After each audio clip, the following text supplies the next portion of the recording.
안녕하십니까. 5월 15일 오전 8시 인사이트 TV의 두 번째 방송을 전해드리겠습니다. 저는 인사이트 TV의 김형국입니다.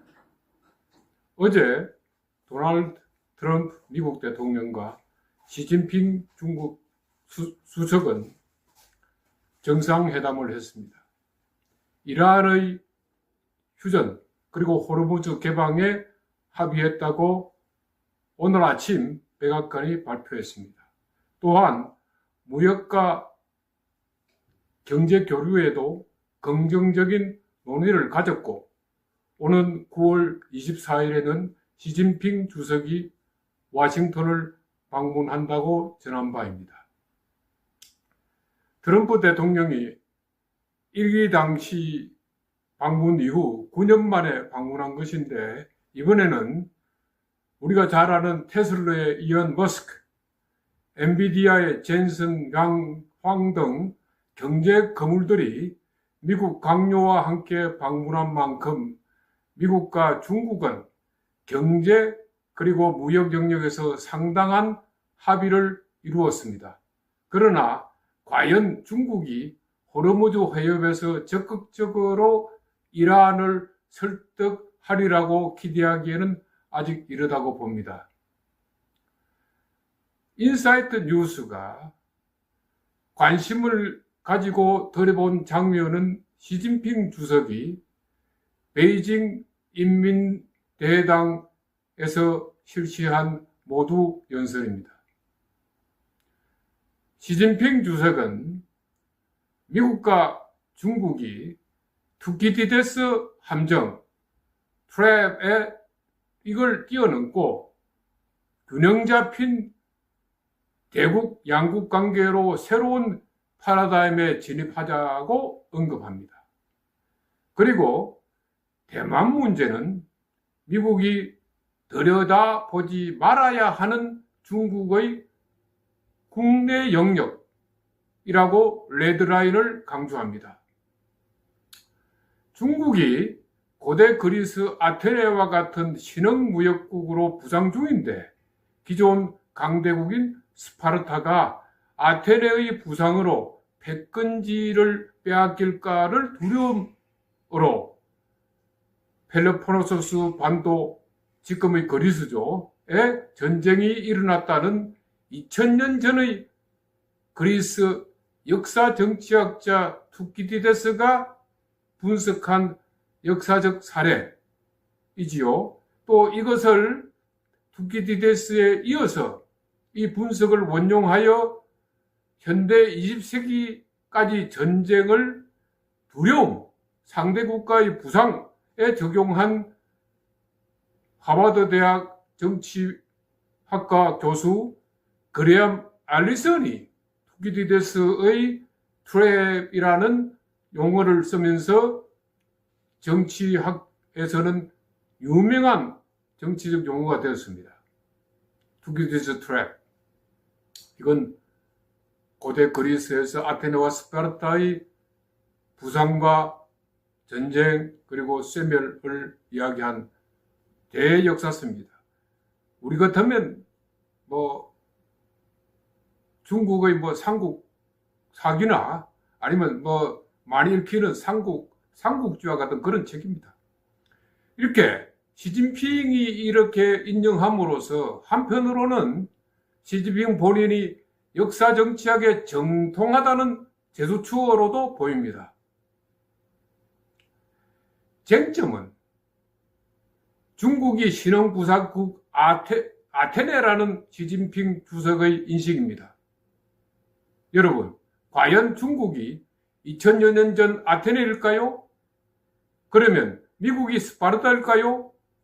중국이 신흥국가 아테네이고 미국이 스파르타라는 비유는 저는 잘못된 것이라고 봅니다. 당시 아테네는 우리가 흔히 어릴 때 우리 초등학교 교과서부터 잘 아는 너 자신을 알라는 소크라테스, 그리고 그의 제자 플라톤, 그리고 플라톤의 제자 아리스토텔레스, 이 플라톤과 아리스토텔레스는 수많은 정치학과, 인문학, 천문학까지 책을 남겼었던 부입니다. 그분들이 살았던 당시는 도시국가, 민주도시국가였답니다. 우리가 그리스 여행을 가려면 당연히 가보는 곳이 파르테논 신전입니다. 파르테논 신전 앞 광장, 아고라 광장에서 많은 시민들이 모여서 정치와 전쟁의 개입 여부, 그리고 때에 따라서는 탄핵을 논했습니다. 한편 스파르타는 엄격한 통제와 규율, 소수 권력층에 의한 전제적인 군령 국가로서 현재의 중국은 디지털 검열이 엄청 심한 스파르타 국가의 형태와 훨씬 닮았습니다. 그럼에도 불구하고 시진핑 주석이 중국을 아테네로 비유한 것은 중국의 정치체제 본질보다는 성장 속도라는 프레임을 빌려왔기 때문이라고 봅니다. 아테네는 개방적이고 상업 중심적이며 개인의 창의성을 존중했습니다. 현재 중국은 자유로운 기품과는 다소 거리가 있는 국가지요. 디지털 검열이 심합니다. 이 비유는 성립하기 어렵다고 봅니다, 저는. 그리고 미국이 대만 문제를 잘못 처리할 때는 충돌이 일어날 수 있다는 레드라인을 칩니다. 이는 일당 체제 중국 공산당의 절대적인 방어이죠. 이렇게 저는 가짜 아테네와 진짜 민주주의, 그리고 대만과 중국은 민주주의라는 정치 체제의 가치 영역에서 결정적 차이가 있습니다. 미국이 가진 가장 강력한 무기는 가치의 우위, 자유민주주의입니다. 대통령, 의회, 양원제 의회, 그리고 사법부 상권 분립이 명확한 자유민주주의 국가입니다. 미국은 이 자유민주주의를 확산하기 위해서 지금부터 55년 전 당시 닉슨 대통령이 안보보좌관 헨리 키신저를 동원하여 탁구 핑퐁 외교로 중국과 게임을 하고, 헨리 키신저는 지금의 호르무즈 해협의 협상이 되고 있는 파키스탄을 거쳐 당시 중국의 수상 넘버2 주얼레를 만났고, 이후 닉슨 대통령은 모택동 초대 중국 주상을 만나 중국과 개혁 개방의 물꼬를 트고, 다른 한편 미국의 골칫거리인 베트남 전쟁을 종식하는 협상을 파리에서 당시에도 키신저가 나섰습니다.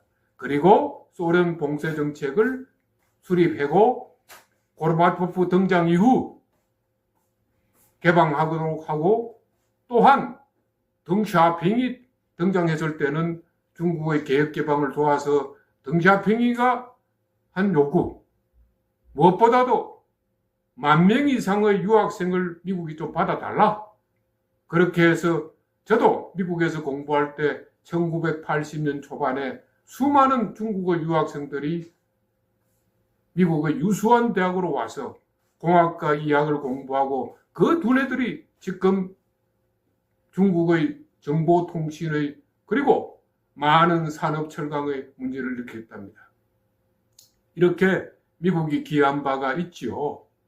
이러한 닉슨을 트럼프 대통령은, 그리고 이후 로널드 리건 대통령을 상당히 존경합니다. 트럼프 대통령은 이번 회담이 아주 훌륭하다, It's great, 이렇게 말하지만 사실은 그 비유에는 상당히 실리를, 그분이 하시는 대로 거래적 실리를 갖추기 위한 모션이라고 저는 봅니다. 지금 미국의 가장 강점은 어느 경쟁국가, 중국이나 러시아를 포함한 경제국가와 달리 자유민주주의 체제라는 것입니다. 이 가치의 소통, 그리고 우리의 민주적 절차, 이것이 미국의 전범이죠. 영국의 의회민주주의와 함께. 이러한 가치의 불균형은 한반도에도 있습니다.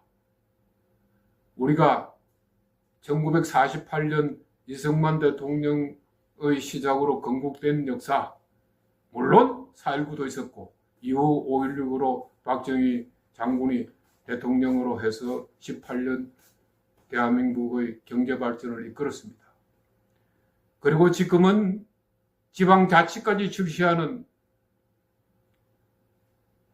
세계제 2차 대전 이후 6.25 전쟁까지 겪던 후발 후진국으로서 이제는 중진 선진국으로 들어선 입장에서 볼 때 대한민국의 자유주의와 체제와 북한의 세습 체제와는 이러한 가치의 문제에서 서로 대비됩니다.